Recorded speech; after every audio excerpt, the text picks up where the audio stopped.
Right, we are now live, ladies and gentlemen. Welcome into the live stream. This is the matchup taking place at the NPC final between Canterbury and Otago. That was a stressful few minutes as we tried to get the Wi-Fi sorted, but luckily now it is, and we're ready to go for this NPC final. Otago, they are a stacked side, and they have been playing some brilliant rugby throughout recent weeks. You look at Canterbury, they've lost a few of their All Blacks, but still well and truly up for the fight with the home crowd on their side as well. But it is going to be a line-out throw for Canterbury. They are just outside of the Otago 22, and it is in the hands of Brodie McAllister. That number 2 jersey for today. Of course, they have lost George Bell. That is due to his selection in the ABs. But they have still got a All Black from this season. The option of Dallas McLeod. Did you win your cricket game? We were still playing at the time that I had to leave, but I don't think we were going to. I think we needed about 60 runs from 3 overs. So it would have been quite tough to do, but that is a penalty now going the way of Otago, and it sounds like there is quite a bit of a kind of down south crowd going for them in this contest. It was won by Lucas Casey, who's been one of the standouts throughout this season. A legal clean-out from the Canterbury side. I almost said from the Crusaders. They pretty much are when you look through at this lineup. And we have got there, sorry, Hamish, don't got the game. And also, good morning. Oh, that one goes into touch. It's a little bit of a breeze that they're dealing with at the moment for this NPC final in Christchurch. And that's actually a really ugly clean-out from Dom Gardner. Possibly lucky that they didn't have another look at that. That could have almost been a yellow card, but line-out accuracy at 90%. They are ranked first in the whole competition for their line-out Otago. Going to try and show what they can do with it right here. And the crowd are loud at the moment for this game. Actually louder than it was for the Crusaders Highlanders game by the sounds of it. Did you rush home from cricket? I absolutely did. I had to leave early because or else then I was going to be late for this one. And then, oh, beautiful offload going to the hands of Pledger, who does step inwards. We'll come back to that in a short moment. Only 10 metres out from the line now. Cam Miller having to get into the breakdown to try and get the clean out. And now past one more. Otago scoring early. And Thomas Umunga Jensen goes over for the first try of the NPC final. A very ugly borderline yellow. Yeah, when they showed the replay from the other angle, she did not look like a good tackle whatsoever from Dom Gardner. Try, says Novman there. What do I do if I have itchy nuts? Well, that's a great question. I can't really speak for itchy, but I have sore, what's a nice word for them? Testicles, because I got hit with a cricket ball right in them while I was batting. That was not fun. And, you know, it's going to be brutal. Hello from South Africa, says Ethan. Welcome in. Hope you're doing extremely well, but what a try that is early on. Thomas Umunga Jensen getting over for Otago, and that is a way, I was going to say that you silence a home crowd, but it almost sounds like this is down south in Dunedin with the amount of support that they've got. No cup, it did. I don't want to go into the technicalities of it, but pretty much with the positioning of the cup that it hit and the driving force, it did still hurt. I won't go too much further into it. As Canterbury, that's a worrying start. Yeah, well, it was just a very good attack and play. Dylan Pledger going straight through a gap. Thomas Umunga Jensen showing off that power that, of course, we all know that he has. And like they've said, when he's available and fit, he is one of the most dangerous around in that number 12 jersey when it comes to provincial rugby. Hi, Alan Hamish, says Robert V. It's very early by me, but currently the kick has gone over from Cam Miller. You would expect nothing less from that man. He is the leading point scorer in the NPC competition. Very early and bright start. Yeah, it's currently 5:12 a.m. for you in South Africa, so very early morning start for yourself in that regard. We've got plenty more rugby coming up. Could it be crabs, says Jared? I think you'd have to ask whoever you've been sleeping with, Jared, in that case. But yeah, I would recommend getting advice not from YouTube videos. I would say probably a doctor would be the better choice. That one's going to be kicked high. And slapped back by Canterbury. Bit of a loose ball, but cleaned up now, and they have got themselves the possession. Andrew Nooster, ball on the outside of Braden Enor, selected in that All Blacks 15. Natunani Punyavai. Oh, that's a hard tackle made by Sam Gilbert. Maybe a little bit high with it. Now Nooster going back across. This is where Canterbury need to fire straight back for themselves.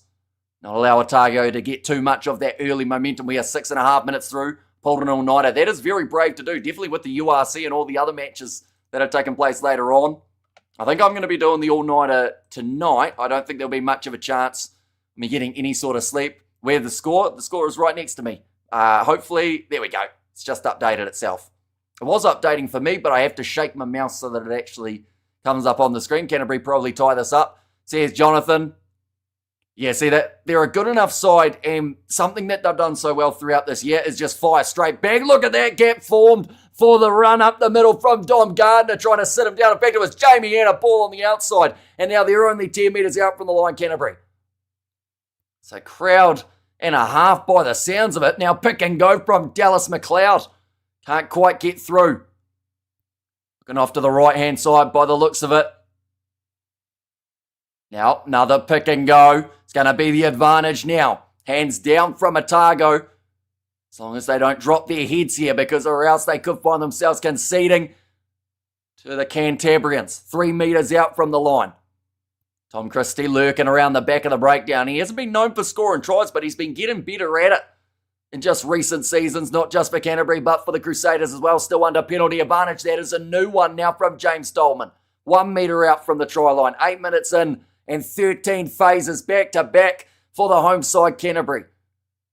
Now off to the left-hand side, another pick and go. Good defence so far from Otago, with the exception of those penalty advantages. Getting very close. Christie's on his back. Now trying to wrestle over, and he has done so. It looks like Dallas McLeod. And Canterbury get back into it. And now it's a battle of who's got the better number 12. In terms of who's going to score more tries, but this has been a hectic start to the game, and we missed the first 3 or 4 minutes. But Dallas McLeod over.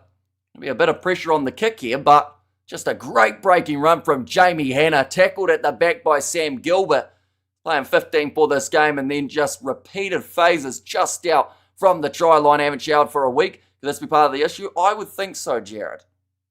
You know? Is there any reason? Are you scared of showers, or is it just for fun that you've decided not to? Worked hard for that one, says Studs Rays. Extremely hard, although there were a couple advantages in there against the Otago side, so that probably eventually I'd like to think would have led to something. Has 26 points in playoff games this season, the most of any player. That is quite a surprise for Canterbury's Chaifiaki. Now holding the ball on the tee just because of the little bit of wind that they're dealing with in Christchurch. He's trying to bring it back from left to right, but it will go too far. Now making the score at this stage 5 points to 7. But 2 tries within 10 minutes. That is pretty much the NPC epitomised. In the first 10 minutes of this final, it has been all-out pace. Both sides really just trying to get as many points as physically possible. Both having great wins in their semi-finals too, so you kind of do need a lot of points. You could be right. I'll have a shower next week. That's the spirit. You know, maybe not this week. Just leave it for a bit longer, see if it gets better. But then, yeah, next week, worst comes to worst, get sprayed with a hose or something. See how it goes. Now Brodie McAllister sitting about 25 metres out from the line. Chance here to roll this ball back for Louis Chapman. And wait a minute, is this the same place as Canterbury versus Counties Manukau game? It is indeed, yes. Although it is a sold-out crowd for this match. It's been talked about a lot in the South Island. This is a highly anticipated matchup between the teams. Now 10 minutes into the contest, going off to the left-hand side. Jonah Nariki joining up with the back line, a long way off his wing, but Lucas Casey breaking through 2 tackles. He is a handful to try and put down, but a good steal, and the breakdown from McAllister straight back into the hands of Otago. There are just turnovers after turnovers in those breakdowns at this point in time. Lucas Casey's injured. Saw him limping in back play. What's the time by you? At the moment it is 4:17, but in the game it is 11 minutes through. Now going off to Sam Gilbert, who will join the line. Try and find his way through. Only 25 metres out here for Otago again. A good position for an attack. Christian Leo Willie trying to go through. There are a few concerns for Lucas Casey at the moment, but it looks like he may have recovered, or at least he's trying to walk it off. Pledger. I'm back across to his big man, Will Tucker. Now again, short side for Otago. Looks like they are willing to go through the phases as well, not just this Canterbury team. Now back across. Right-hand side, Pledger goes to Casey. Little pop pass up to Ollie Haig. Trying to get the steal there on the breakdown was Tom Christie. Are you serious? Did we even learn anything from that game at all? The wind effects, lineouts, conversions, box kicks, and everything. Says Tanner too. Now back across to the left-hand side, Gilbert. Going into the hands of Stoddard. Good work in the breakdown from McLeod, but couldn't quite get that crucial steal. Tucker again, tackled by Brewis. fact, that time it would have been Seb Carter, that number 3 jersey. He's a big man, but he covers a lot of ground in a quick hurry. It's almost your birthday. It is about 30, I don't even know how many days away, 35, 37, 38, somewhere around there. That is, of course, how many days it is, not my age.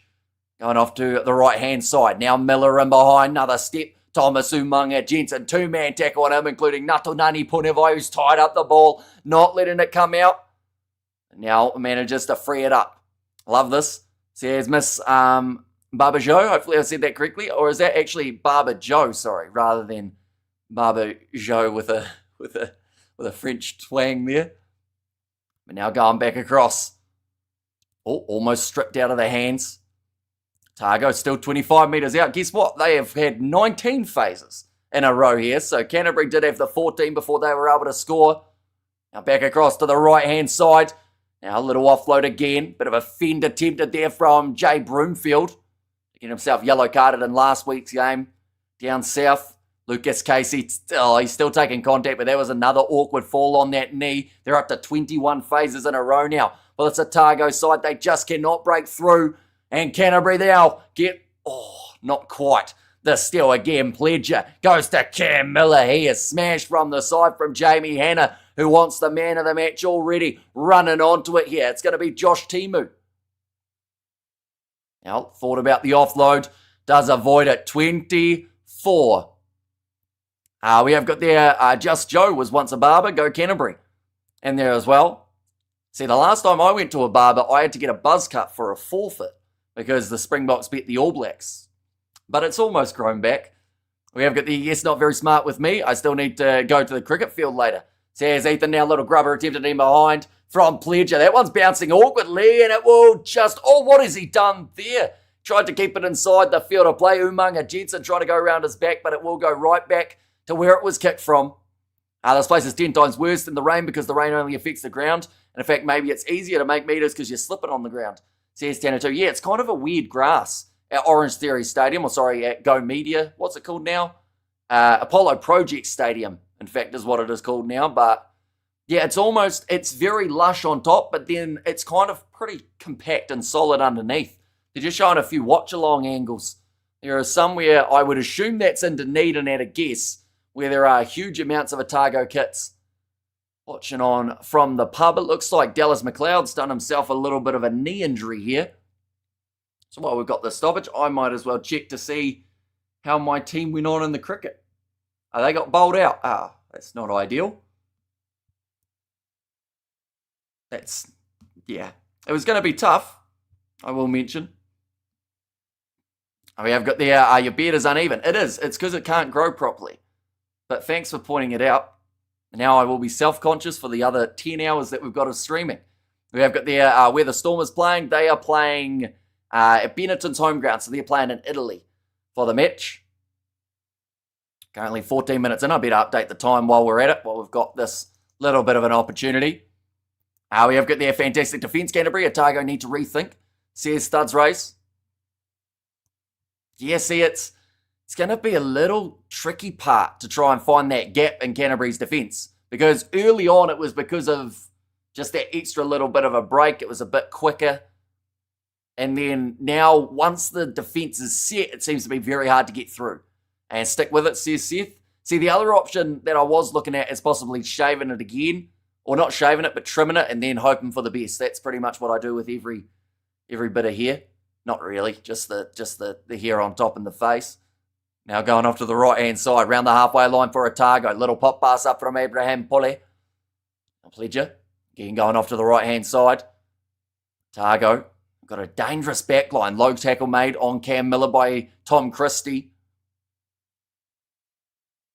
We have got the Wentworth Styles too, love it. Says Mrs. Barber.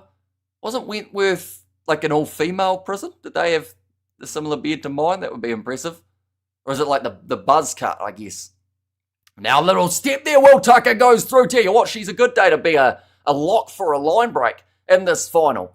Now going off to the right, little grubber of mine from Umunga Jensen, but it sits up for Andrew Newstub, who's been absolutely smashed backwards in that challenge. Otago counter ruck. They should almost get this ball. Yes, they do. Penalty 5 out from the line. I can try beard oil to grow it out. I actually, believe it or not, I have a beard oil, but I haven't used it. But I don't think it's to grow it, the beard oil that I've got. I think it's to make it shiny. But I don't know if I want my beard to be shiny, because then it will just show a little bit more attention towards the fact that it's not even. Line out inside 5 metres maybe. Yeah, just a 5 metres out for the line out here. The hoodie I mean. Oh, the hoodie. I get you. I was thinking the beard was a bit of a... I was trying to think who was in that show, and not many of them had beards. We have got there, well, I thought Otago was off their feet there. But I would think that says Suts Rose. Now ready to throw this one in. Is it men or lady game? It is a men's game, and now Otago, they're rolling maul, getting set up. Oh, it's going sideways, and there's an advantage now against Canterbury. Not quite getting it right defensively there with the rolling maul. Now getting close again for Thomas Umunga Jensen. Decided if a job is done right, he wants to do it himself here. Close to the line, Ollie Haig. Tom Christie just straight and over the front of the breakdown, and he's not letting that one go. It's popped out the back. This might be a yellow card here for Christie. In fact, he's probably very lucky. They've got the penalty in the middle of the field. He was, I guess you could actually call it pretty cynically slowing it down. We have to get the line out inside 5 metres, and also position 52-48. Canterbury almost even, says Jonathan there. And also a line out inside 5 metres. And let's go Hamish and Otago and MMT tomorrow for the wins. Yeah, we are going to be covering that game on the channel too, the Tonga versus Samoa matchup. First scrum of the contest though, and it is right in the middle of the park here for Otago.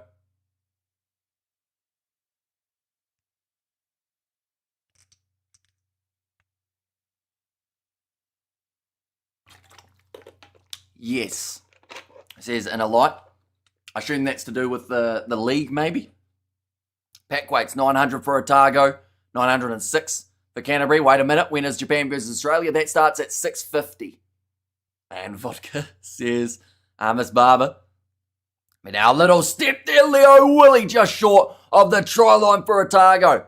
All but going over himself. Casey now scores between the posts with the pick and go. And Otago take the lead again. In this final, it is going to be chopping and changing all throughout this match by the looks of it. But every time that someone scores, the crowd get that little bit louder for this match. So Christian Leo Willie all but managing to score that one. We have got there Waimini's tap water. It is indeed. And that is why I've got 17 toes. And Leo Willie and Casey, what a combo. Says Studs Race out to Hamish. Says Anthony, welcome and hope you're doing extremely well. And URC predictions today. Haven't really thought too far into it, to be honest. I will give a prediction, of course, on each of those live streams as they happen, but I think 2 out of 3 South African sides will probably win. That seems like a fair enough number. In that regard, thanks for your hard work commentary. Hamish, do you have Christmas off? Only because there's no games at Christmas time, but I think Boxing Day was straight back into it. That kick has also gone over, making the score now 14 points to 5. And Otago, they have got 9 points in the lead in this matchup at the moment. Any reason you're not wearing formal attire for the final? I got home from cricket about a minute before the stream was supposed to start, and then my Wi-Fi wasn't working, so I just had no time. Unless I was to wear cricket, or my suit to cricket. Oh, that almost looked like a extended elbow there. Hamish, it's 5 in the morning. Remember me. And your Will says, cool story. And also, kicks can make all the difference, says Nov Mum. He's playing in the Stormers. Of the Springboks, says Mochadin. They've got a few guys in that starting lineup. Kicked high from Dylan Pledger. And waiting for this one to come down. A little bit of an awkward take for Manasa Mataeli. He's played it on the ground, but I believe because he was still slightly in control, they've ruled it as allowed. Let's go Otago, says Richard White. Around the halfway line, Louis Chapman. Little lobby pass over the top to Manasa Mataeli. Does get tackled by Stoddard. Now cross rush defence from Christian Leo Willie around the bootlaces. Now Newstub. Another big collision there in the middle of the park. There's plenty of physicality on show throughout this first quarter of the final. Little step from Braden Enor I am still trying to work out whether or not Dallas McLeod is still on there. That's going to be a great steal from Otago. That pass hanging up in the breeze now. Cam Miller looking for a 50-22. It looks like he may have just got a little bit too much on this and it goes dead. So they'll go right back to where it was kicked from for Cam Miller. Around that halfway line too, as he was chasing the 50-22 in that position. We're going to see that turnover in the breakdown, just straight in there for Nick Soshin, I believe it was. And then Miller just getting that a little bit too straight, trying to play a bit of the territory game. There is Dallas McLeod, so he is all right. A bit of heavy strapping on that knee, though. That infield pass was quite something in the wind hang time. Yeah, just sat there, didn't it? Didn't really move too much. Next year, Phil Razor will need NPC players too. That the ABs to South Africa 2026 tour going to be injuries every game, says Laurie. Yeah, it's quite a hectic schedule for them. Now, scrum feed for Canterbury. This is actually going to be about 42 metres out from the Otago line, so much further up the field than they probably would have anticipated. We certainly aren't short of the young small Artie Savia, like loose forwards, Wallace Satiti, Peter Larkai, Lucas Casey. All we need is big blindsides and number 8s. Aren't big for nothing, says Tanatu, but that is going to be a penalty going the way of the Canterbury and Scrum. It's for front row collapsing. Now the decision needs to be made, and it looks like they've already made it. They aren't considering the post today. It's not really a great day for kicking, although Otago, to be fair to them, have got both of their kicks over so far. Then they've also got Cam Miller, a man who hasn't really missed too much throughout this NPC season. We have got there, this match is like two heavyweights line out at 22 possibly, says Jonathan. Now, ready to go for the line out, nicely thrown in by Brodie McAllister and claimed by Zach Gallagher. Tom Christie breaking off the back, going to take the contact himself with Pule. Now another pick and go. This is where if Canterbury can put together those 14, 15 phases once more, find themselves very close to that try line. Otago, though, their defence throughout this game has been solid. So home crowd start to get behind them. Chapman, that was almost playing the 9. Now in behind again. Chapman, another advantage. That is going to be for offside going against Josh Timu. Where was your ball guards? I assume you're talking in cricket. I did have a box in, but just the angle that it hit meant that things were still slightly crushed. Now a little offload there. Doesn't quite get through now. Che Fiaki trying to draw in that defence, and it's a great low tackle made by Broomfield alongside Sam Gilbert. Do you see why I say this place is the worst? Because the guy kicked the ball for touch, but the wind literally blew all the way back. I hate this place, says Tanatu. Well, the good news is they won't be playing too many more games here because the new stadium is not too far away. Make a meter, says Studs Race, and after another penalty, Otago are going to get themselves warned here. Okay, it is now the official warning from James Dolman. Any more of that, and they'll be off, as the old school rugby games say. I like that, and I like that, but they will once again look towards that corner, try and get some sort of rolling maul going. It has to be a Canterbury try here. Otago fan, but it happens, or it probably happens, says Jonathan. It will be hard to stop them from this part of the field. Now kick for the corner again. And even kicking for the corner is actually a very tough thing to do in this match. 1 second, we'll go like this. We'll go like that as well. Now ready to throw it in. Nicely taken. And Canterbury currently sitting strong for this rolling maul. Brodie McAllister at the back, getting closer now, breaking off Pledger, trying to stop him, unable to. And Canterbury score again, this time off the rolling maul. And the crowd celebrating it big time. We will add those points. It's going to be a close type of game by the looks of it. We have got their 9. I heard that was bad wins in New Zealand. Is that true? There have been quite a few bad wins, definitely in Christchurch. Like, it was only 2 days ago that flights were getting cancelled out of Christchurch. So, yeah, the fact that they've got an NPC game and everything seems to have been running kind of smoothly is great news. And yes, get in the SZ Studs race. Look up a mid-Canterbury game in Ashburton. Kickoff went dead in goal behind the team that kicked off. And also we have got there, says Miss Barber. Now lining up this kick, Shea Fiaki. Did miss the first one. But a pretty tough kind of left to right breeze that he is dealing with at the moment by the looks of it. In fact, I think it's kind of swirling. And that one's taken off again. He's just not quite starting it wide enough. It's now 4 points that have gone begging for Canterbury in this game. It's a nice little comment from Ryan Crotty afterwards as well. That's always great when you got a veteran like that. We see there, what is Brody McAllister doing? He is flexing his muscles, which is good, I guess. George Bell, he'll be flexing his muscles. He stole Brody McAllister's All Black spot. So big flex for George Bell. What is the score at the moment? The score is 14 points to 10. We have got the Otago Honorary North Island representative. Says Shane there. Oh, big collision. And another kick affected by the wind. Although you'd like to think that in the second half, the wind would also affect Otago now. In terms of the direction that they're going. Chapman does kick it high. This one will hang for a while. It's almost come back to him because of the awkward bounce. That's an ugly collision there. It looks like maybe an Otago player getting a bit rocked there. We have got there, I think Otago got the scrum, says Jonathan. And high is there. All Blacks next week. There is. So the All Blacks will be going head-to-head with Ireland next week. Just going to be an absolutely awesome game. We are going to be covering it on the channel alongside the All Blacks 15 game. And they will go head-to-head with the Barbarians. In fact, have the Barbarians been announced yet, ladies and gents? I haven't actually looked it up.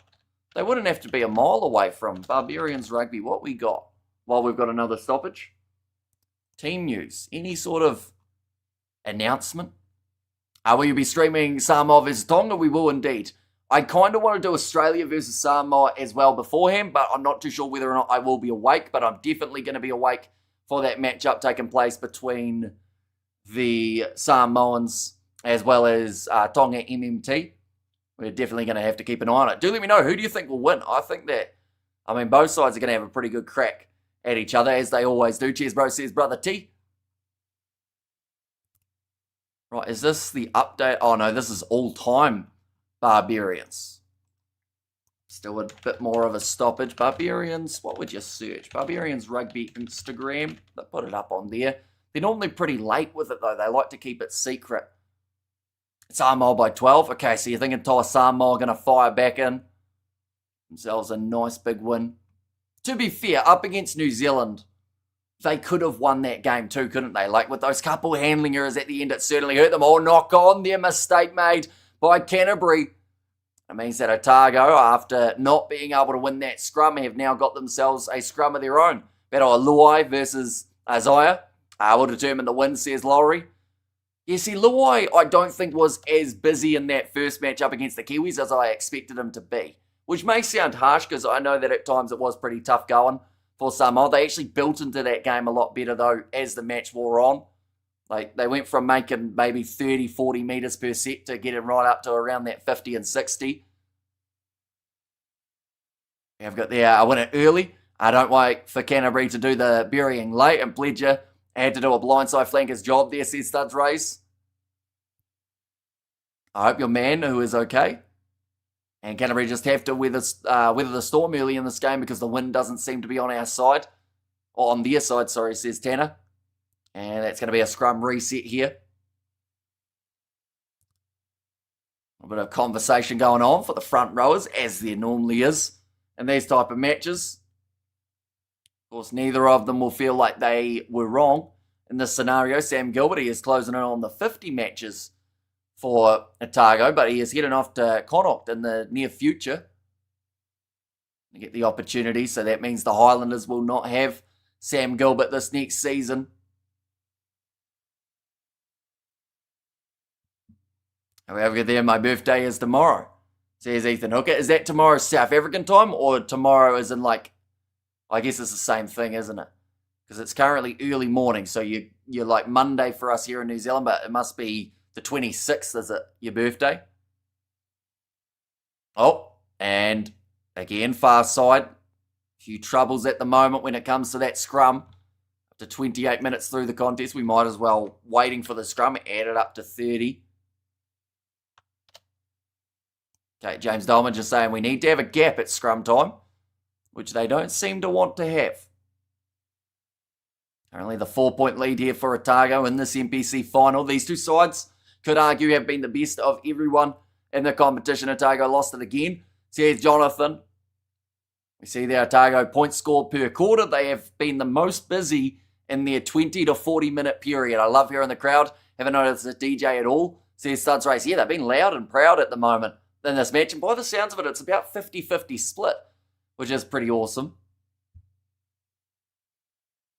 We have got there, say good day to Sam and Graham listening and playing darts, all doing a little bit of multitasking. So hopefully you're hitting some triples and whatnot.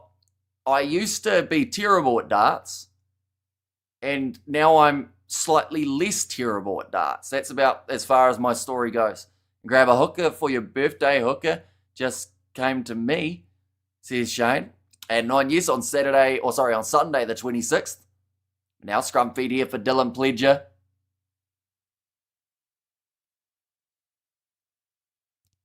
Ready to feed it in.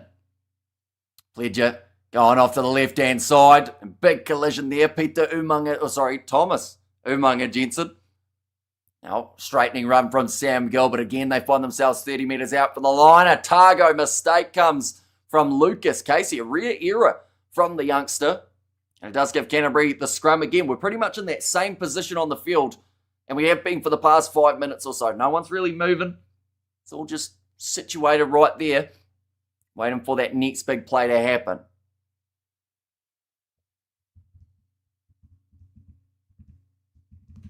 One second, we'll go like this, and like that, and like that. So even though Otago are leading by the looks of it, Canterbury are still slight favourites, even though they're down by 4 here. So that's interesting. We'll be 24 tomorrow, says Ethan Hooker. See, now I feel like I want to look up to see if the real Ethan Hooker is actually 24 and if his birthday is tomorrow, but that scrum has gone down again. Breaking off the back, it looks like it's going to be Dom Gardner.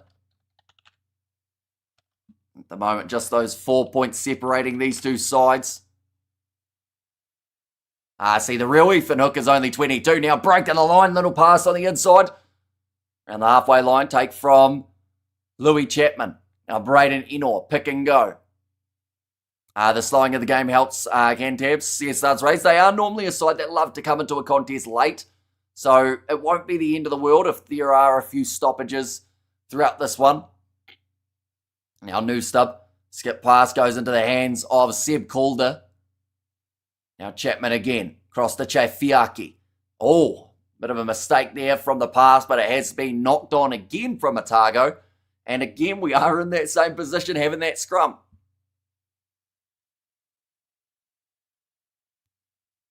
Just the 10 minutes remaining. It's just, once again, little knock on. Accidental from Jay Broomfield. Would have liked to be able to bring it in. There's only one Ethan with the surname Ethan Hooker. Yeah, but the real Ethan Hooker is only 22 years old and his birthday's in January. We have got there, that wind is strong. Seeing how that ball took off, says Jace. Saying there about that fatigue.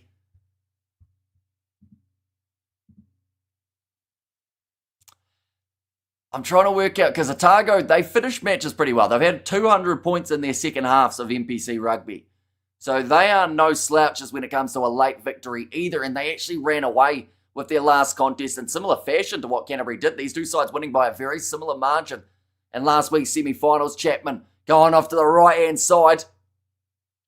Now moving up to the halfway line for Natu Nani Punavai Canterbury at the moment. Says Jace. And who's playing into the wind? Yeah, it's been a pretty brutal one for them. Chafiaki currently sitting 0 from 2. Will the real Ethan Hooker please stand up? Says Stephanie. No, I'm saying there's only one Ethan with the surname Hooker. Is there? Have you looked on Facebook? You can find random people on Facebook, so maybe there's 15 that you don't know about. There could be someone from maybe outside of South Africa. Now Chapman Across to the left-hand side again, Manasa Mataeli. Back across to the right once more. Canterbury just again get him through those phases. Trying to get the steal on the breakdown there was Will Tucker, but told to get out of it. Manasa Mataeli, shot down low. Now Chapman, goes to the right again. Big tackle made by Ollie Haig. Would like to see Chaifiaki use a bit more in his lateral running game this time. He seems to be good at break-in tackles, says Tanatu. Yeah, we've only seen him have the ball one or two times he's playing into the wing, Canterbury. At the moment,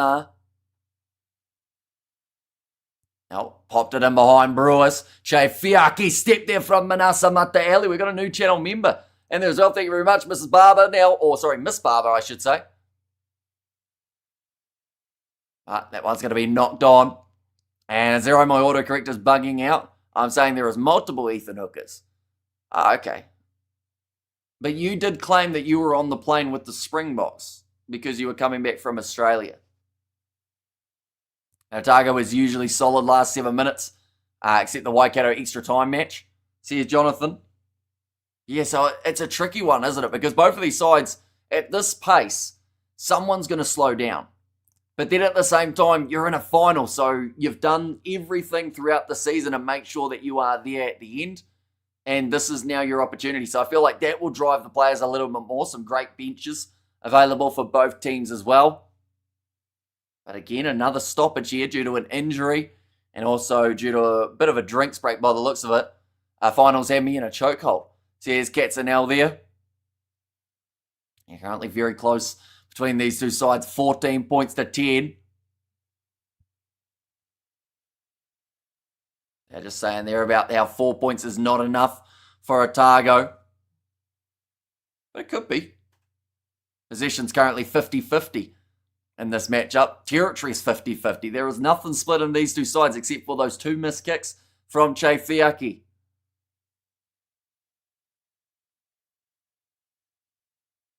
Now scrum feed just inside of their own 22 Otago. Control territory and possession early. And maybe don't kick much because of the damn wind. Says Tanatu. Another penalty this time going to Otago. At scrum time, Otago have been a very solid side. They have been.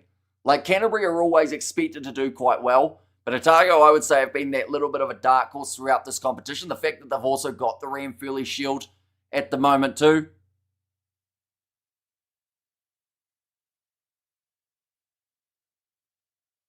Now Cam Miller kicking it into touch. Again, just making sure that it does go out. The South Africans might have a hooker. The AB's had a whore. Says Spencer Gay. Yeah, Andrew Hoare, veteran player for the ABs. Get another try, Otago, says Shane. Now line out throw for the Otago team. They are sitting about maybe 35 metres out from their line. Another throw in, nicely taken, although well contested by Canterbury. And they may have all but stolen that one. No, it's now available for the Otago side. I really want to understand that scrum penalty. Cantabs look far stronger, says Studs Race. Going back across to Ollie Haig, 35 minutes through this final. It is flying by at the moment. We have got their high as well from K. Now nicely taken. Now Noostup trying to find his way through, but he is lined up again by the big shot of Stoddard. And I'm Nuhai. So is it K or is it K Law or is it K Lawton? And it's all one word. Do let me know. Now ready to roll it back for Louis Chapman. And once again coming back in the breeze. It makes it very difficult to judge for Otago. Enor managed to claim it, but just drops it afterwards. I have got there K, so it is just K. Okay. Braden Enor, he's on 49 matches, so won't get to bring it up this year for his NPC half century. Scored 20 tries throughout that time. Also is in that All Blacks 15 squad. We'll be heading up north to take on the Barbarians just next weekend.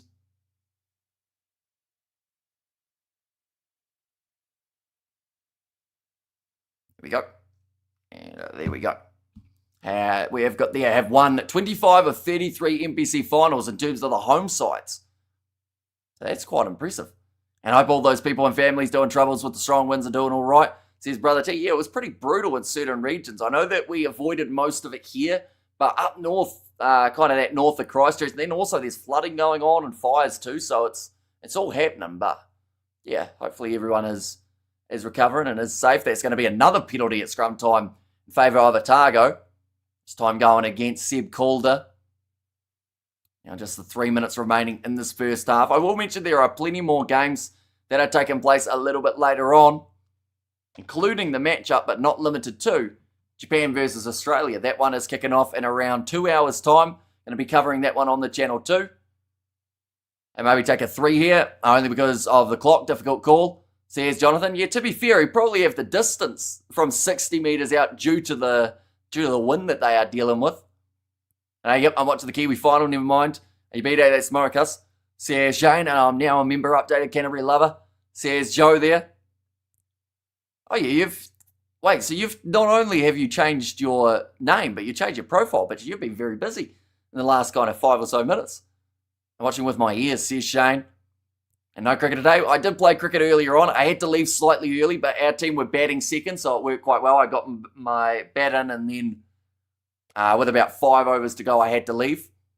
And then we had Wi-Fi issues, so we actually missed the start of this game, which was slightly unfortunate. But it has been a pretty impressive one ever since then. Going off to the left-hand side for Otago, Sam Gilbert passes out in front. Leo Willie. Another low tackle made by McAllister. Pledger, another piercing gap run from Will Tucker. It can go, thought about the offload, can't quite get it away for Otago, but they are in the right part of the field for the final couple minutes. Lucas Casey wrestled down again. Back across, Sam Gilbert. Manasa Mataeli almost got in there to steal the ball, but Christian Leo Willie was able to hang on to it. Now up to 10. Oh, that was a mistake. I'm not sure why Otago decided to offload that ball from the ground. There was no communication with Pledger. Big smile on the face at the moment. But it's probably one of those mistakes that they really didn't need to make. How many runs did you make? More than last week. Because I ended up getting myself a whole big duck last weekend. But no, this week I got a few more. Did you see the sevens balls for the first round? I did. It just looks kind of bland, doesn't it?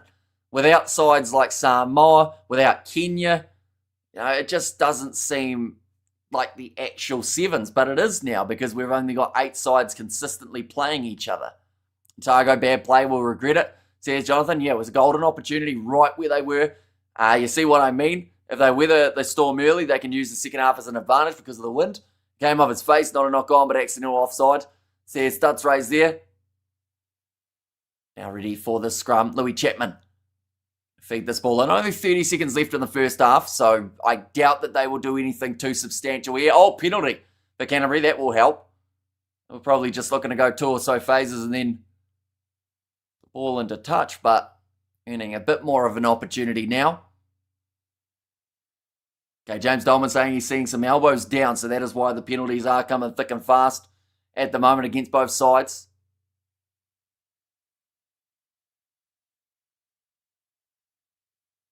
Now, new stub kicks it into touch again. Can't get a huge amount of distance because of that wind.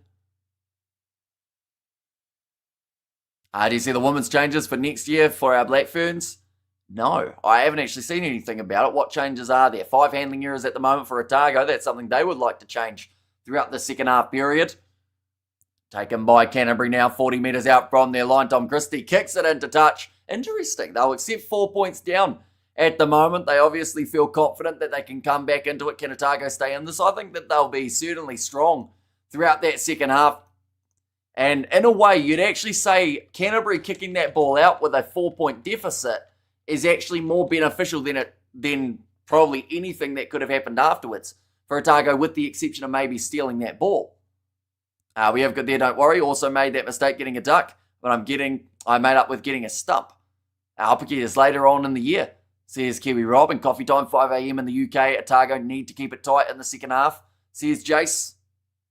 Yeah, if they can defend like they have throughout this first half, they should be right up there. I think that the discipline inside of their own 22, something that could cost them. If Canterbury wins, that means Canterbury teams won all 3 divisions. Says Spencer, yeah, mid-Canterbury, Crusaders, and also Canterbury would add their name to the mix as well. So it would be a very impressive year. Either way, it is going to be all South Island. This is possibly the worst place to hold a final. Look at how many conversions and kick that for touch was affected by the wind. Says Tanner2. Yeah, although they wouldn't have probably planned it that it was going to be windy for today. It just kind of probably happened. But, it's conditions that the good news is both sides have to deal with it. And now second half, we're going to see the other side have to deal with it in that same way. They're trying to sell me a ute. I don't really need a ute that I know of. Definitely don't need it for doing jumps like they are, but keep it in mind. Tactical kicker decides the finals. Says Shane. And at the moment, it could be the conversions that could make the difference here for these two teams. Seeing Cam Miller get 2 from 2. Shea Fiaki has missed 2 from 2, but he will then have the breeze a little bit easier for him in the second half. So it will change a lot. North Otago got the Liquor Cup. So a very big year for South Island Rugby. Says Studs Race. Yeah, so it's impressive all round in terms of what these sides have been doing lately. What I'm quickly going to do with a little bit of luck is we're going to go like this. And hopefully I can get you the bench in terms of what is coming up in this match. If my eyes will tell me, where are they? 1 second. NPC, that's what we're after. We are after Canterbury versus Otago. And the final, this one, that one. There we go. Right. So, in terms of the benches for these two sides, ladies and gents, there we go. That is who is on the bench for these two teams. Otago, they have got Liam Coltman, great veteran to have. Also, we're seeing some decent impact off the bench from someone like a Tamani. Having Finn Hurley is big. It looked like he was going to have an injury last week, but luckily he is all right and will be able to continue. It looked like it was his calf muscle or something. So surprising that he is back. They've also got Josh Wanga in that number 22 jersey off the bench for Canterbury. They have got Cahill. They've got Daniel Leonard-Brown. They've got Johnny Rover. Could really add that impact too. So I think it's those number 23s could make all the difference for the two sides. But do, of course, let me know your end score predictions for this game, ladies and gentlemen. It is currently split by just the 4 points. One moment. There we go. We've got it saying halftime now. And Black Fern set to play more tests in 2026. The Super Rugby Alpaki shifts to later in the year for the New Zealand Herald. And cheers, I'll look that up later. Sounds like great news. I was out in the third over, but making 20-odd runs. And referee has two dodgy penalties by Canterbury when Otago had a chance to score and no warning. And then warning straight away against Otago. WTF, says Jordan. And Kiwi Rob, not Robinson. My predictive test clearly off the hook. Obviously a name you've been saying quite a bit. That's right, as have many New Zealand supporters as of late. 40% Canterbury, 60% Otago, surprising. Says in a light. Yeah, it's a tricky one, isn't it? Why is Ben O'Keefe not in charge or Angus Gardner? Says Jordan. Well, I think Ben O'Keefe isn't, because last time that Ben O'Keefe was in charge, we heard a lot from people saying that he wasn't neutral, but it was just they were just going on about it. But no, I think that where is James Dolman from in New Zealand? Angus Gardner would have been a decent option, to be fair, because he is Australian, isn't he? And 28-20 for Otago, says Mark. And great team, Black Ferns, but not ruthless. Too happy, go lucky. Need more edge, says Shane. How are you with bowling? I don't really get to bowl, unfortunately. I'd like to. And out of everyone at trainings, I probably bowl the most balls in the nets.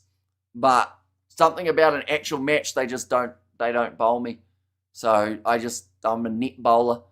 I was told that as well. They said, nah, you're just a net bowler. So I said, okay. And nothing wrong with the ref, says Michael there. Ben O'Keefe is the GOAT. And Canterbury 43-21. Also, he's saying they're going to run away with it in the second half. That would be impressive if they were able to. Would all top refs be in Europe, possibly reffing some club games there, says Studs Race. Yeah, see, I'm not actually sure where Ben O'Keefe's at. Maybe he is, who's in charge of Australia versus Japan? I wonder. Japan versus Australia. Of course, we'll find out in about 2 hours. But who is in charge of that game? And where do I find it? I guess Rugby. Do Rugby Pass have the referees? Yeah, they do. Ben O'Keefe is in Japan doing that game between Japan and Australia. So that's why he is not in charge of this one. Angus Gardner, you would assume, is somewhere as well. In fact, he could be one of the assistants in that game, perhaps. Why are you not playing rugby anymore? I'm nowhere near fit enough. I'm nowhere near strong enough.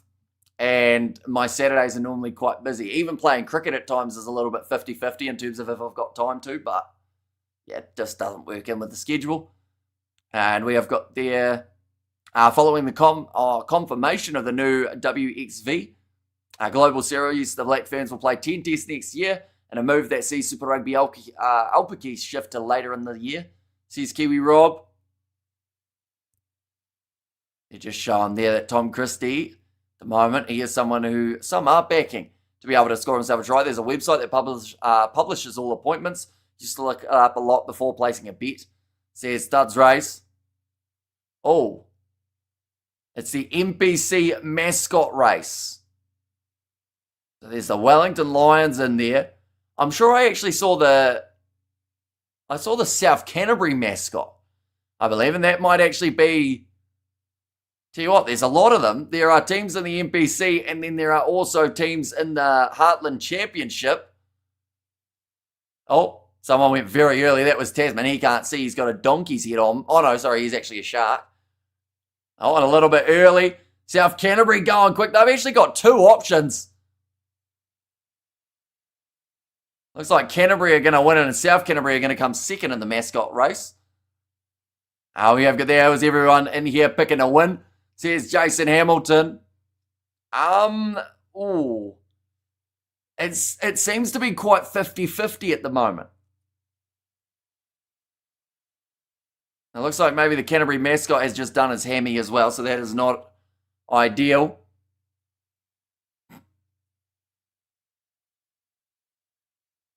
Some good pace shown. And Larry the Lamb, he would have got the KFC, says Studs Rays. Although some of those kernels were quick.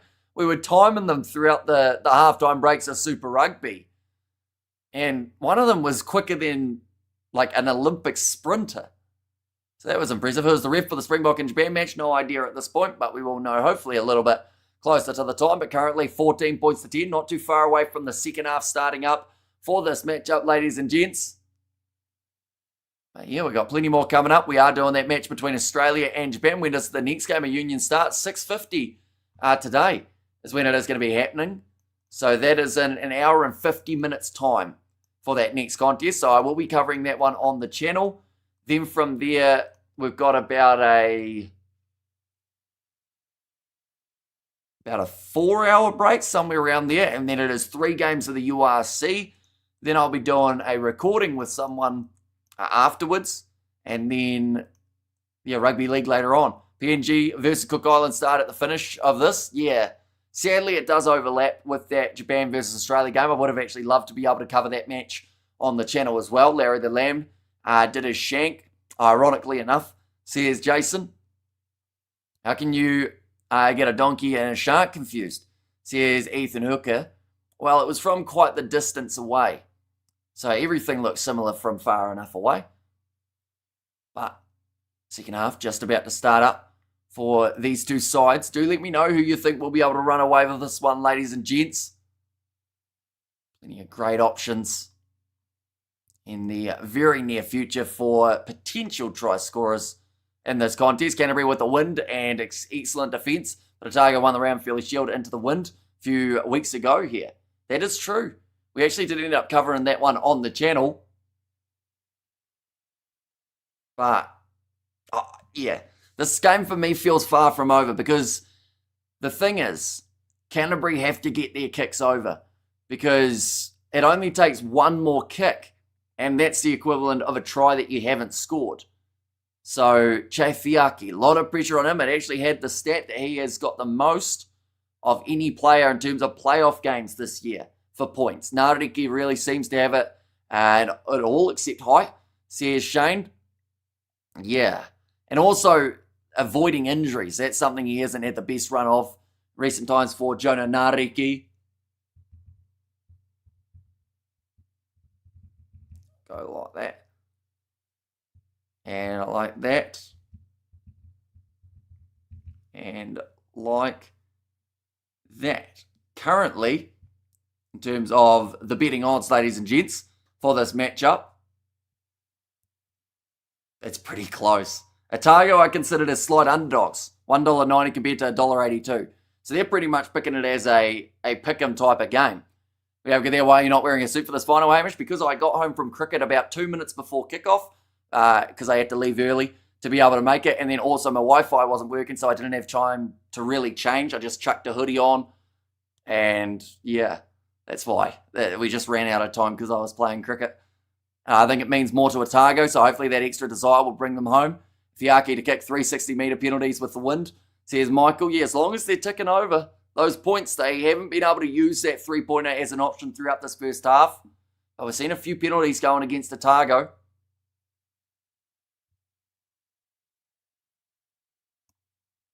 They're just having a chat to one of the coaches of the Canterbury side, saying it's great to have the crowd. They are very loud at the moment. How many more minutes? They have got 40 more minutes remaining, but about 2 minutes before the second half kicks off.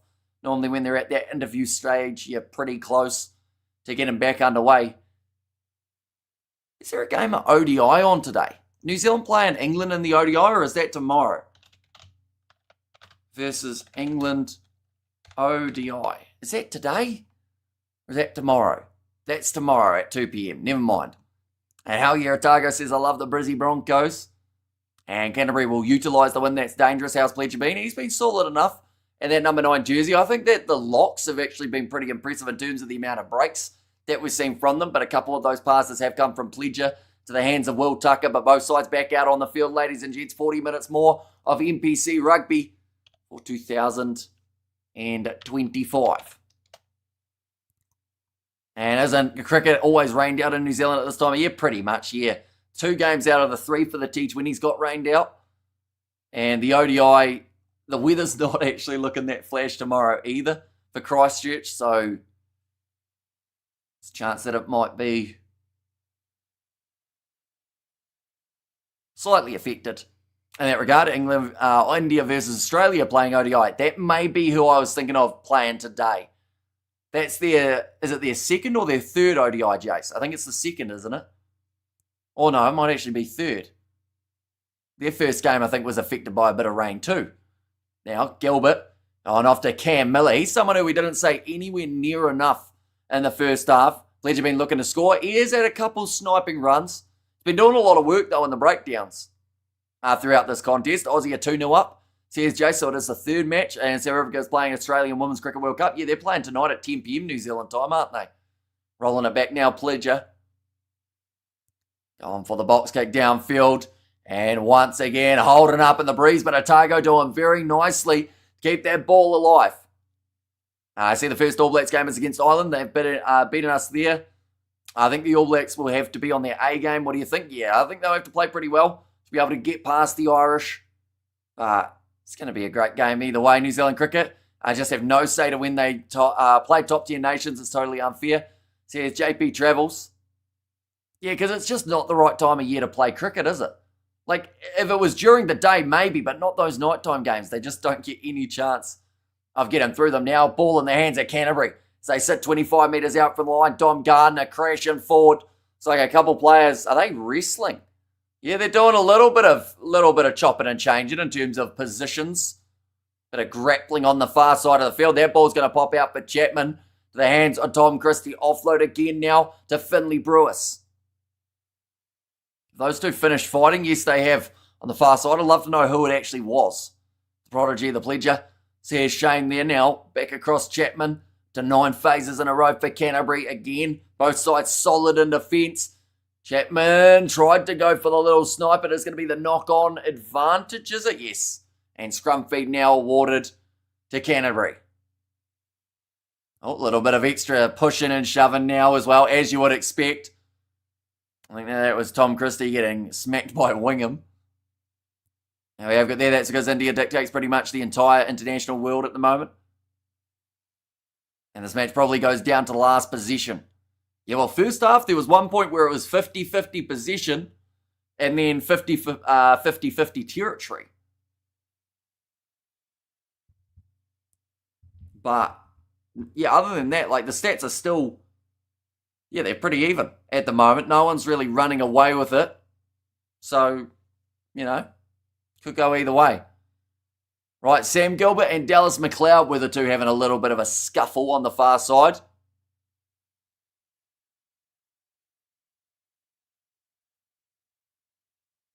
Okay, so Sam Gilbert's not happy. Still.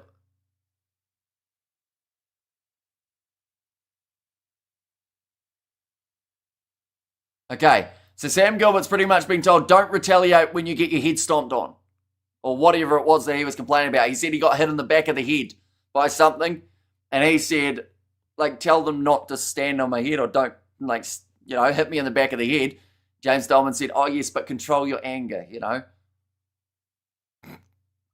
We'll see how that goes. Currently 38 minutes remaining now.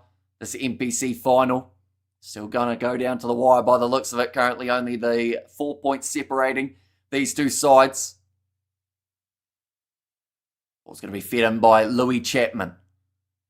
Ball's available now for Dom Gardner. In fact, he's going to leave it for Chapman to go. Little pick and go from Manasa Mate'eli around the side of the scrum. Having a play as halfback there was the youngster Liam Jack. A standout in the under-20s a couple times in recent years. Heads often find their way under a boot, apparently.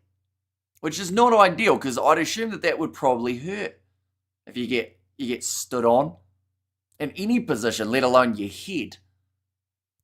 Now Chapman going off to the left-hand side again. Some bright yellow boots moving forward for Dom Gardner. You recycle quickly by Chapman again. Morning, bro, from Wales, says Andrew Neal. Welcome in.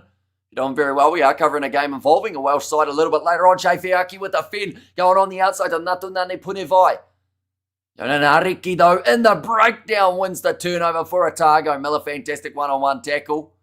Says studs raised there, and Jonanariki, crucial steal. Coming at the perfect time as well. It's exactly what he needed to do in that scenario. And now Otago, they will be able to try and get some meters. They won't get a massive amount because it is straight into the breeze they are dealing with. Cam Miller still trying to create some sort of way downfield. I see someone wearing banana boots. I think a few of the forwards have got them for Canterbury. I think Dom Gardner's got them, and so does Brodie McAllister. I think those are the two men who are wearing them at the moment for Canterbury from the looks of it. And maybe one of their backs as well. No, never mind. That is actually where Dom Gardner found himself. Canterbury steal the line out. Wide cut out pass. Eno with the inside ball. Great vision from the man. And now out wide. Manasa Mate'eli will finish it off with the try. And Canterbury get back into it. The gap was wide open out wide. The inside ball from Eno seemed to throw them off. And now Canterbury, this is where they get dangerous. The second half of rugby, they take the lead. And now the question is, will Fiaki be able to extend? And Otago needs to act like it. The last 10 minutes, all you behind. Canterbury will start digging the trenches. Says Shane, the two southern teams dominating the NPC. Ominous sign for the Cantabs.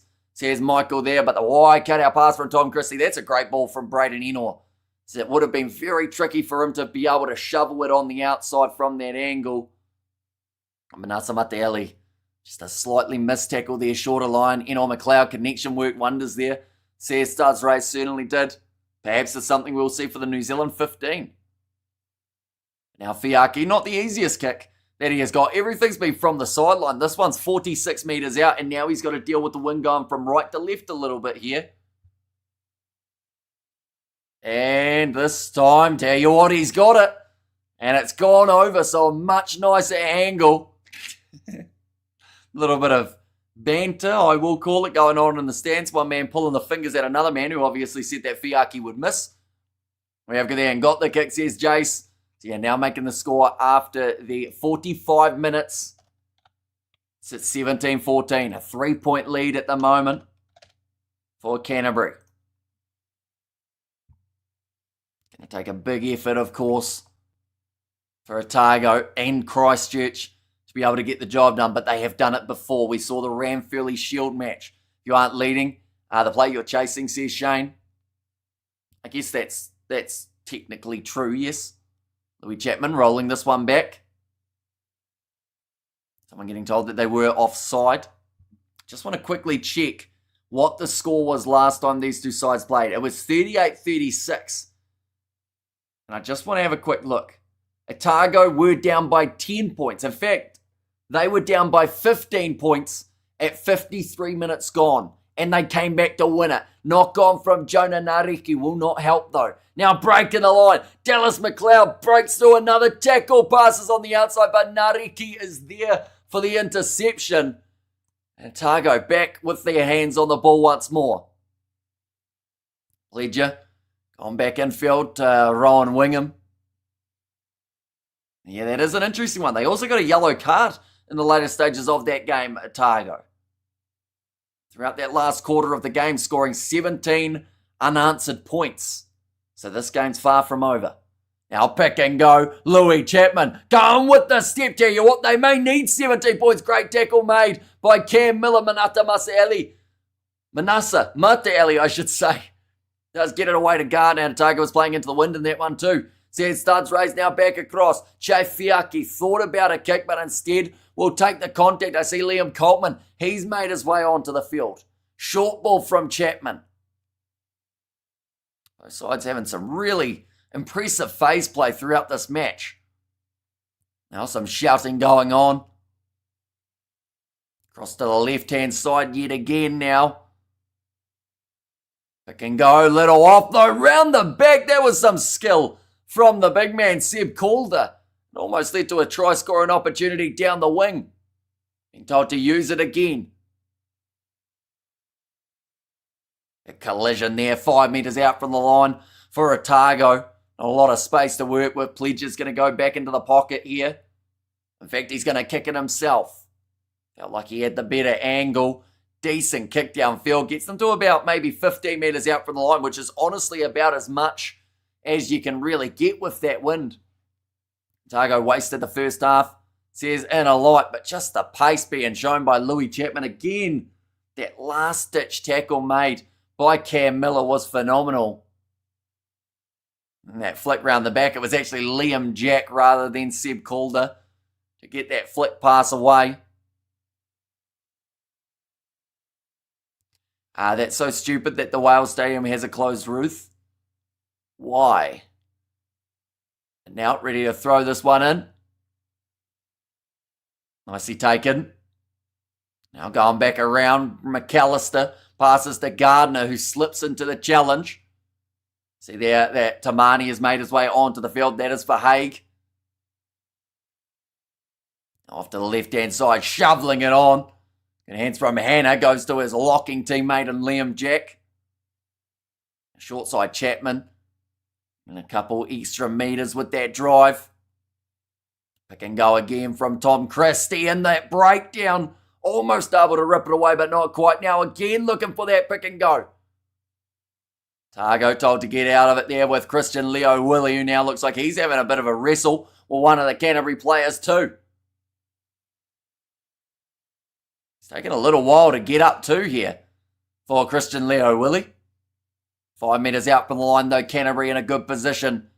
Try and break through, score themselves another try, which would then give them firm control of this final. But Otago, they have to defend like their final and trophy depend on it. Because if they are not careful and give away another advantage, they can find themselves in a very big pickle with having a yellow card. What the majority of us voted that Otago should win this, not me, says NZ Right, because open roof is better. The only advantage is there can be good running rugby. Says Ethan, I mean, Forsyth Bar down in Dunedin is also a covered stadium. There are quite a few of them around. Oh, now looking for the steal there in the breakdown. Lucas Casey told to let it go. He's done very well because that could have been a yellow. Now getting close. McLeod just a couple metres out from the try line. Chapman looked to the short side where there was only him and the touchline to work with. So instead we'll fire it back across to the right. McAllister on the hip of his big forwards. Tom Christie. Pick and go once more. Enough for skill. Is our finest 13, but made of glass. Can be or can't be relied on to finish tests, says Shane. Now pick and go again.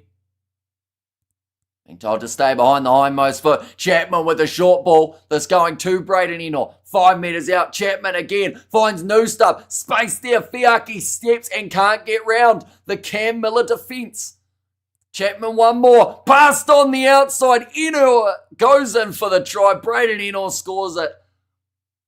And now there's going to be that slight comeback that will be required from Otago. Not quite as much as the Ranfurly Shield game, but we're getting close to it now with about that same amount of time gone.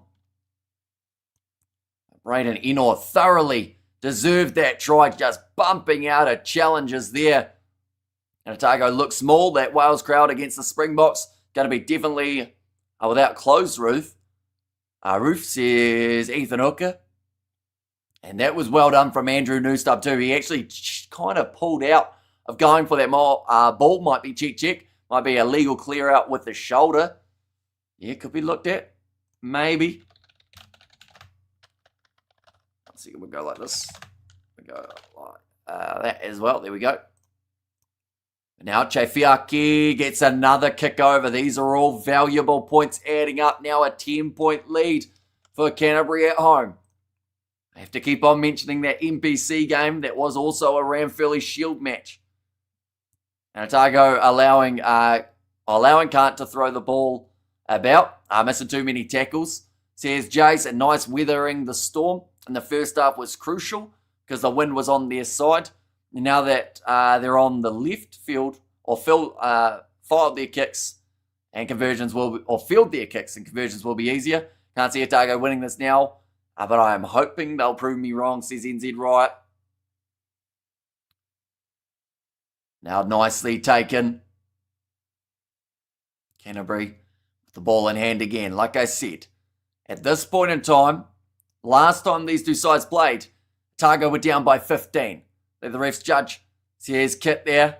Now, it's going to be the advantage going the way of Sam Gilbert, who was asking for the penalty as he was coming down. What games will you cover? URC, NRL or Union. So next game that I'm doing is Japan versus Australia. Then after that, 3 games of the URC, and then also doing Samoa versus Tonga in the rugby league later on in the day. So still plenty more coming up on the channel. Now Pledger across to the right hand side again. We red and the black. Still need more points. Otago still have points in them. I'm saying with the closed roof, the Wales crowd is going to be deafening. Says Ethan, little kick in behind, attempted here from Broomfield. Just hangs in the breeze, but it's a good mark taken by Chefiaki, I should say.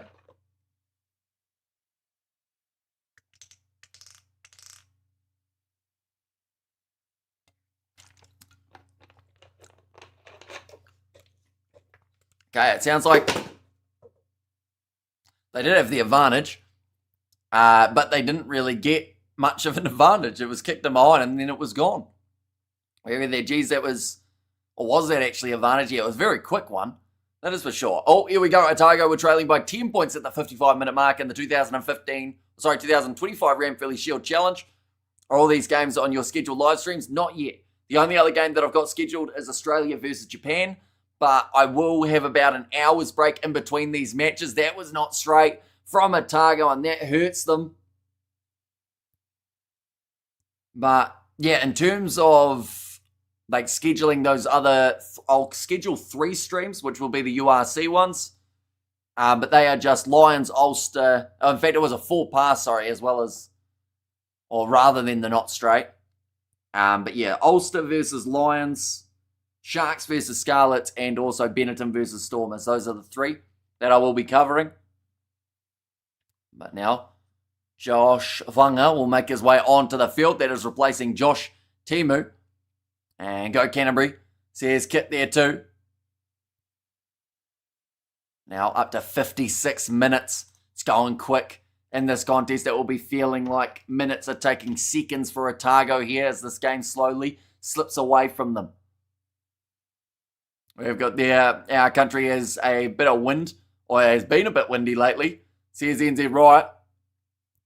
Passing off to the right-hand side. Big crash and run forward from Canterbury once more. One more try here, and I think that would do it. It's about 13 hours of rugby today, and we are covering most of it on the channel, I believe. Now Fiaki passes on the outside to Manasa Mataeli. Well brought in and sits down Sam Gilbert. Does get straight back up to his feet though to try and make that next challenge.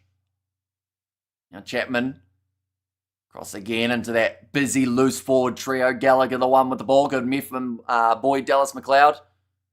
And yeah, he's going all right here. He did have a bit of an injury early on, but it looks like he's been able to power through it and it isn't really affecting him too badly.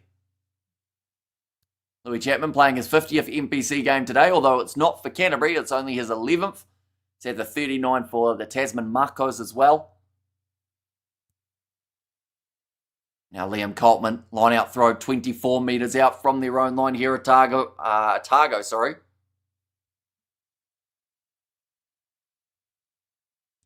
Nicely taken by Will Tucker. Which ones are you not going to cover? I won't be covering a 4th URC game in a row, only because I am actually going to be filming with someone during that window. It is when they're free, so that's when I'll be filming. And then I'm not sure about that Australia-Samoa Women's Rugby League game yet. And I'm back. I just had to cook dinner for my Otago loving mother. It was a bittersweet moment. See, here's Joe there. I'm going off to the right-hand side. Yeah, 10 points difference at the moment between these two teams. His uncle Murray McLeod played for Mid-Canterbury. So here's Kit, nice ball on the outside. Manasa Mataeli again manages to get through Dylan Pledger. Ball on the inside. And Canterbury will score it again. It's Louis Chapman this time in match number 50. And full buzz, oh my God, says Jordan. I assume that they will look at it. If it did drift forward there. Which pass in particular are you talking? I assume it was one of the ones in the build-up, but if that one is awarded, that is now 15 points difference between these two sides. And Yahoo says Kit Kennedy there, but it's in the hands of Manasa Mataeli. That was very flat into the hands of Andrew Newstubb. We got it from the behind angle, so it didn't really look. We're going to see the replay now. Now, this angle's going to probably not show it either for Manasa Mataeli, but he just pops it up to the hands of Newstubb, who then shovels it on one more to Chapman. They score themselves another one. How's Umaga Jensen going tonight? He was everywhere throughout the first 20 minutes of the game, and then he kind of disappeared. But I feel like that was when another good kick from Fiaki goes over. Yeah, that's when we kind of saw Otago getting some possession, but more so using their forwards. Fantastic try, that magic 17-point lead for Otago to chase now. Says Studs race. And they've got the final quarter of this contest to now do it. Couple more changes here for Canterbury. It looks like Daniel Leonard-Brown is going to make his way on. Canterbury with serious momentum now, says NZ Riot. Yeah, they don't really look like slowing down either here.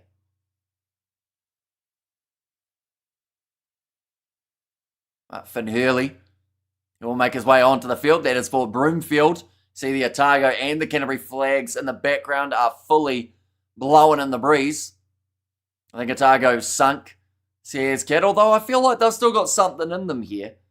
Now, we've got to remember what happened the last time that they played at this location. The ball was out and the ball is stolen there by Otago in the breakdown. And can I act surprised? Says Shane, and one more score would make it difficult for Otago. Yeah, see, some would argue that already being down by this margin makes it impossible. That's a knock on there from Otago as well. They've actually dropped the ball a lot when they've been on attack throughout this second half. Bit of a counter-ruck there. And we'll go back for the initial scrum.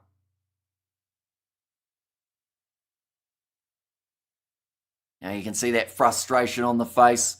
Some of those Otago players, they know that this game's slowly slipping away from them, going through the hands of Lucas Casey. I don't actually think that pass from Leo Willie was intended for him. Are we doing Lions, Sharks and Stormers? Yep, all three of those games we will be doing on the channel. I think maybe the wind is so strong that it's actually pushing the players forward, which is why the left field gives them an advantage. Just my weird theory. Says Tanner 2. There's probably a little bit of logic behind it in terms of the wind direction pushing guys go that little bit quicker. Canterbury have won 9 of 11 NPC finals played in Christchurch, including back in 2001 up against Otago. How many minutes left? Still another 19 minutes remaining in this matchup. Oh, it's just got windy here as well by the sounds of it. Now watching from Fiji, says Nashal. Of course, the Fijians, they will be in action very soon. Some great players in that squad. Joshua Tuisova, I did see, was selected. Now 40 metres out from the line. Almost ended up playing the 9 there for Stoddard, but referee says he did lift the ball. 17 points are still possible, so not safe yet. As Fiaki in the All Blacks 15, he is, yep. And he's probably one of the first guys that in that back three Scott Robertson would actually call up, because he has put him in there as injury cover before. So I wouldn't be surprised if he gets another chance. Nice step from Finn Hurley. Goes to Christian Leo Willie. Just losing a little bit of that forward momentum at the moment for Otago. Sam Gilbert going out wide into the hands of Thomas Umunga Jensen. We haven't seen him for a long time.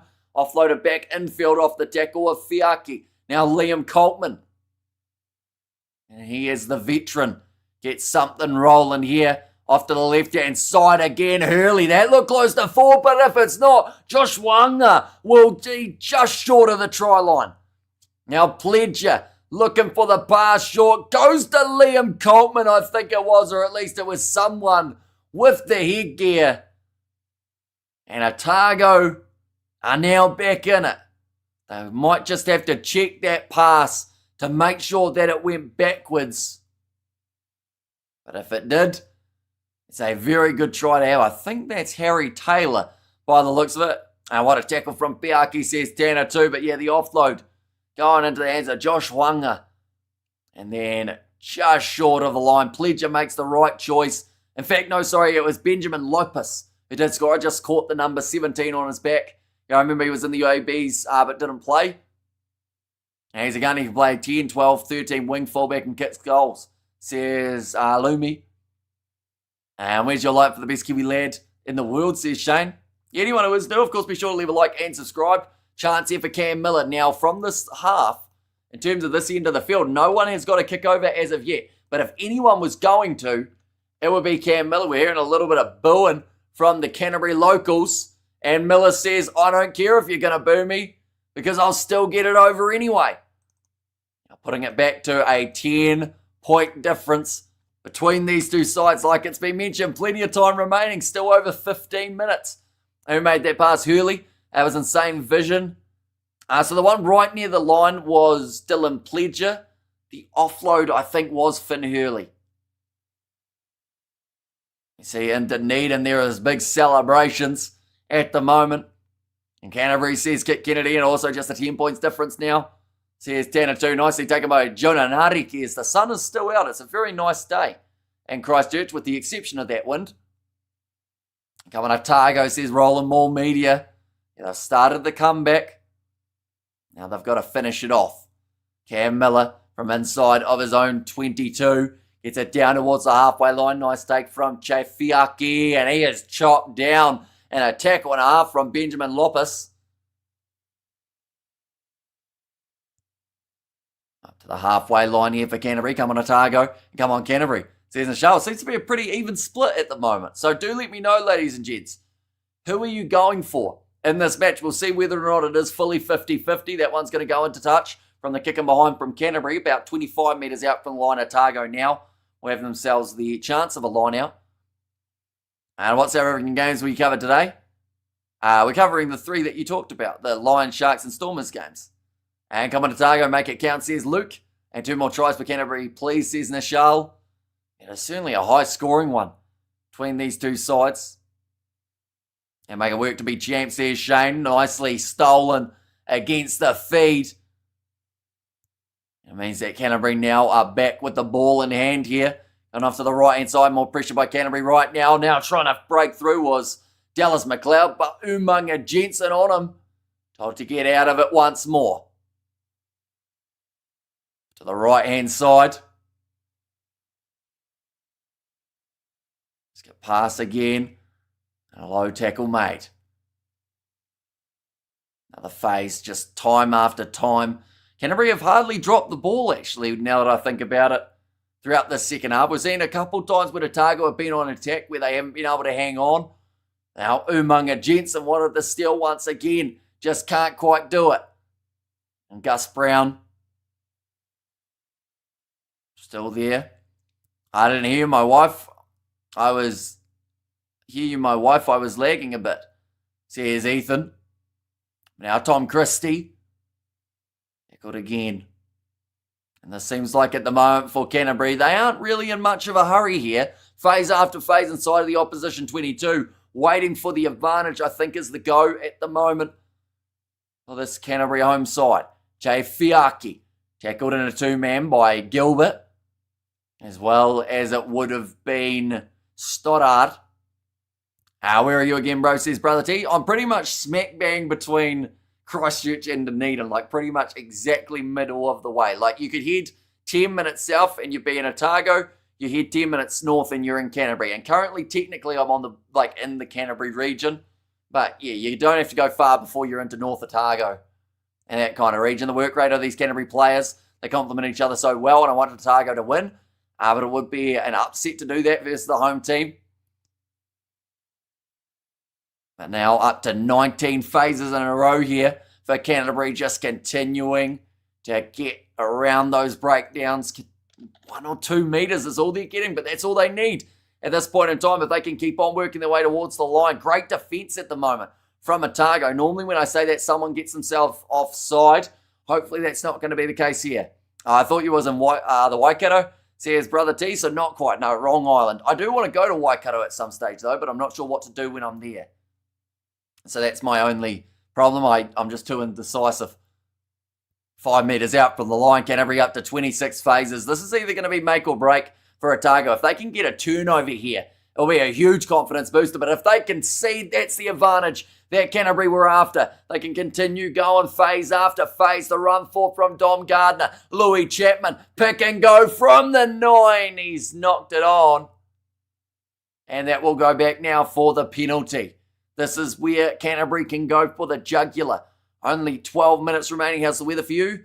It's sunny and 16 degrees, but the wind is strong at times. Like it's pretty gusty, but not as bad as it's been over the last couple of days. It's been pretty brutal for quite a few regions of New Zealand lately. There wasn't much kicking game in this one, was there? Yeah, it's just too hard with the wind. And damn, says Kit, and scrum it, boys, says Michael. Couple injuries look like they have happened here. Trying to work out who that is actually lying down. And happy birthday, Ethan, says Shane.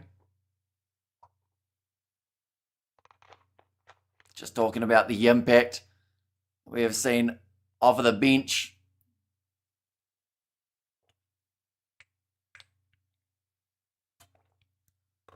They're just talking about Torian Barnes making his way off the bench and is leading the competition in dominant tackles. So to have a guy like that off of your bench, replacing Liam Jack, who actually had a very strong game, Vodka, says Joe, it is not. If it was, by the end of the day, I would be on the floor, very much so, and probably giggling a lot, I would say. Having a right little laugh about the carpet, but now a couple metres out off the tap, and go from Tom Christie. Leonard Brown again will be just short. James Dolman looking for a grounding. Sam Gilbert pushing him off to the side, saying, get out of the way, we're defending. Now 2 metres out.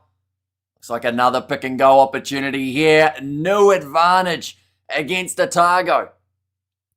And this is going to hurt them big time, definitely, if Canterbury can get over the line, or even if they don't. 15 more phases right out from the line to then just slowly be able to sap that gas tank. That's close. That's a try, says James Dolman. And that may just about be the game for Canterbury. Oh, a little bit of push and shove there in the breakdown as well. But I think that's his first ever try for Gus Brown. And it is in the final. Is he Liam Chris Jack's son? I think so. Or nephew, one of those two. And oh, yes, man, says Michael. My weather app says in Wellington there's a 31k an hour wind. Yeah, that would probably be similar to what they've got in Christchurch at the moment for this game. Although gusts of about, I think probably like 50 to be fair. Someone actually predicted a score relatively close to this. And I said, oh, so you're expecting Canterbury to run away with it? I'm going to have to go back and check who that was because they might be onto something in terms of their prediction.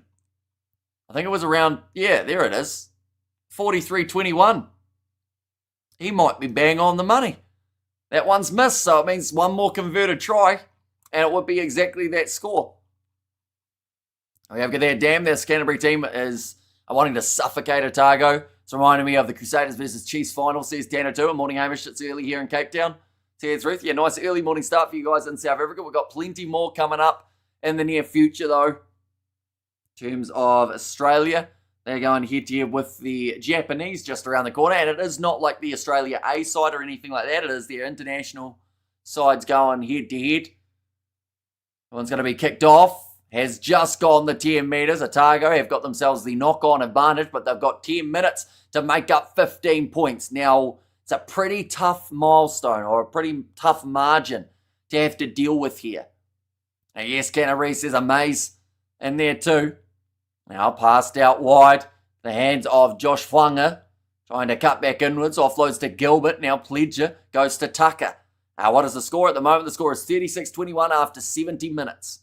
And still think Otago have one more in them. All little offload there from Thomas. Umunga Jensen goes to Gilbert Casey. Taking a big collision there too.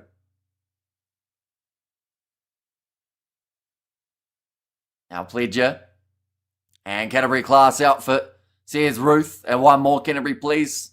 Says Nichelle there. Now Gilbert can't quite get through the tackle attempt to Jamie Hanna. He's slow getting back up to his feet. He has put in quite the effort today already. High score coming, says Ruth.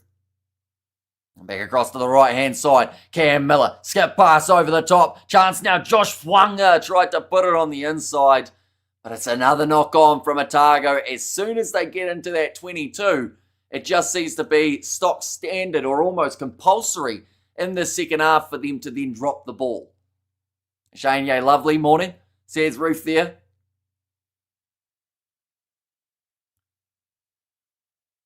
Huang, he did have the man on the outside and Stoddard, but did have Hurley on the inside, which would have been a very handy option had it gone to him. And one, come on, Canterbury. Says Nichelle, they're just showing there 60 to 80 minutes. Canterbury have scored 113 points, their most amount in any period of the game. We have there enjoying from Fiji, says Nichelle, and there is a replay of this game on Sky Open tonight, free to air, says Kevin there. So that's good news. Hopefully they do more of that on Sky Open and give people opportunity to watch it. You should approach Sky TV commentary is on point. Says Joe. Yeah, although something that I do love about this commentary compared to the one on TV is the fact that you guys are here in the chat.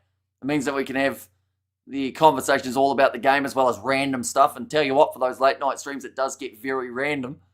And do come to Fiji and come home. When you come to Fiji, says Nichelle, I would like to go to Fiji at some point. Once again, I wouldn't know what to do when I'm over there.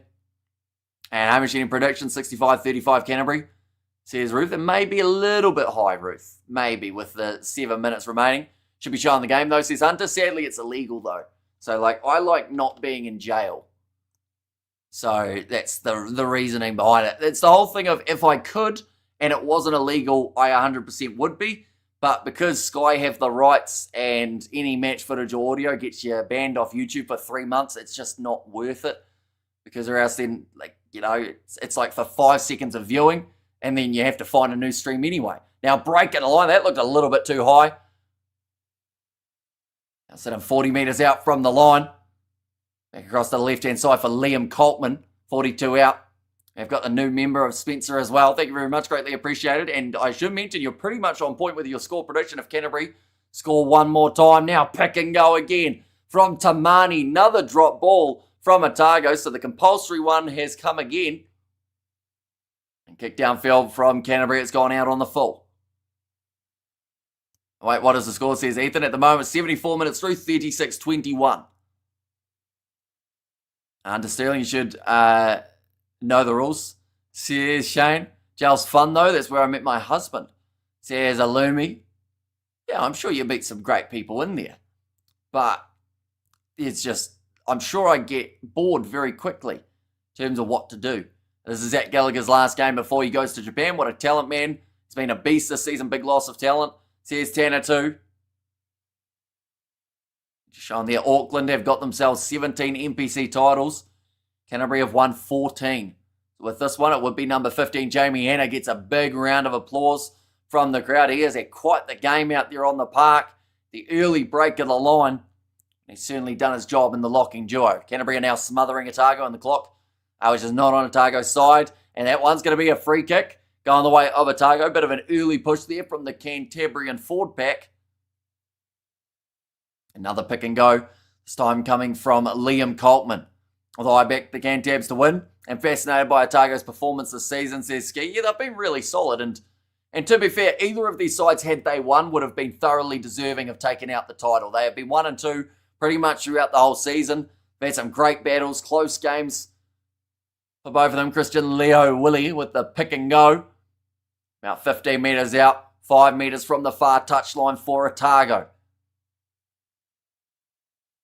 And we have got their Roof. Come home and visit my place, bro, if you're in Fiji. Now pop in behind Sam Gilbert. Nice step. And actually a bit of hesitation there. Now Pledger. Big tackle made on Josh Flanger.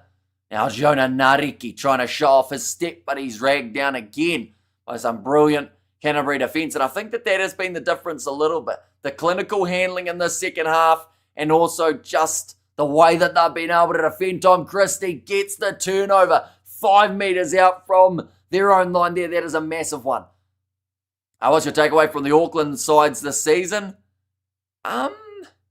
It's been a bit weird, hasn't it? Because I don't think anyone expected them to finish where they did.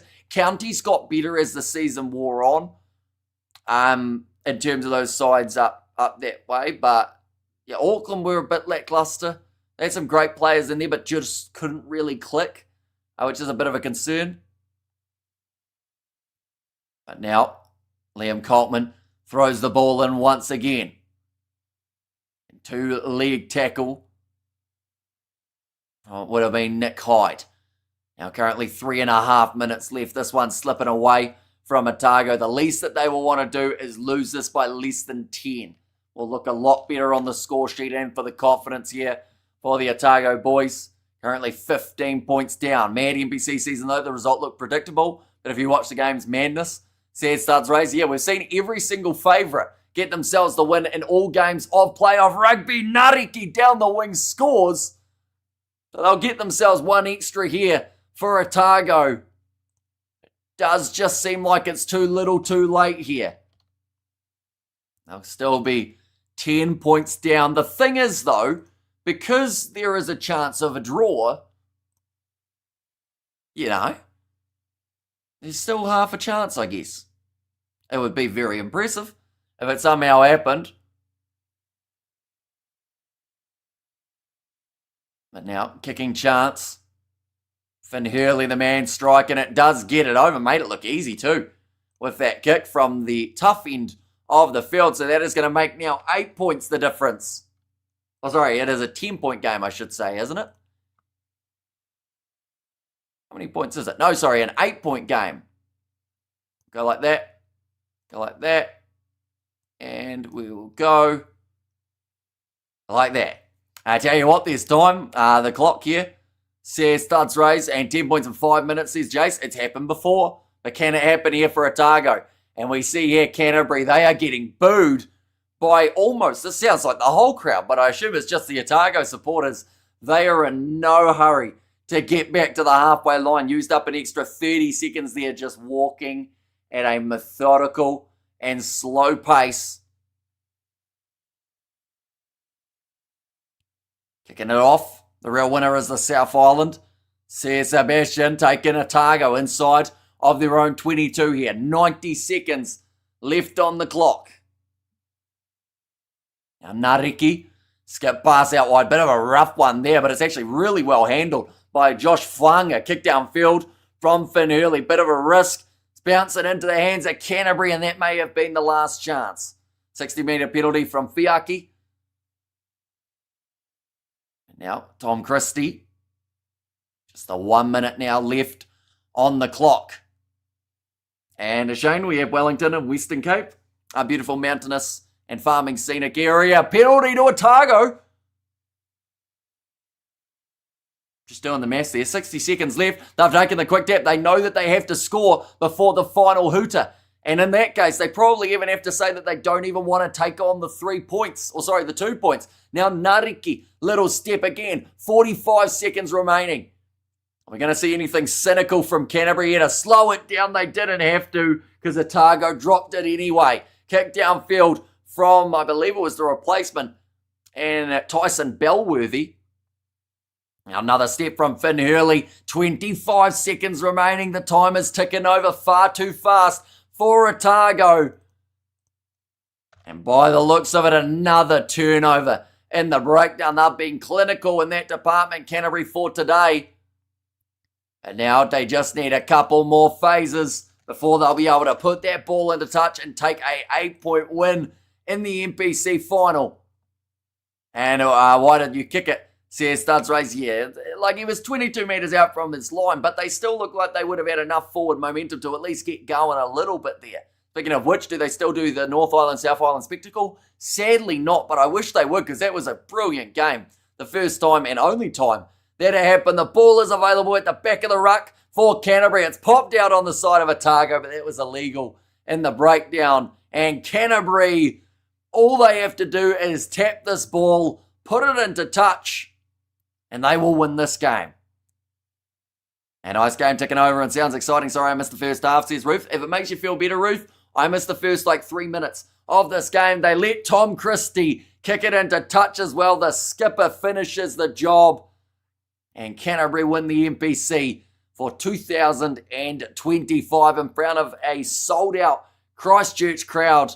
What will be perhaps the last NPC game at this stadium, or at least, they might still play it here, depending on what the plans are with the stadium in the future. And they are celebrating it big time. Tom Christie firing up the crowd.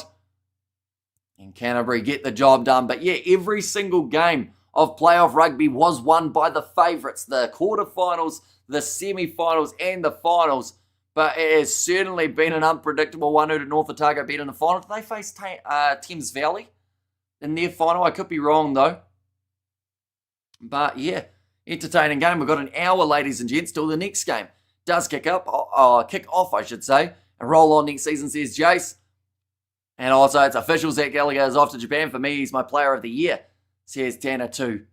And there as well. But the conversions of Fiaki, they did not cost this Canterbury side. You can see the frustration on the face of the Otago supporters, but their side still did have that half little late chance to be able to get back into the game. But nonetheless, I do thank you all very much for tuning in. If you did enjoy, of course, be sure to leave a like and subscribe. Like I said, next game taking place between Australia and Japan. That is just around the corner, so be sure to check that out as well. URC all throughout the night. Tonga versus Samoa tomorrow too. And I will see you all for the next one.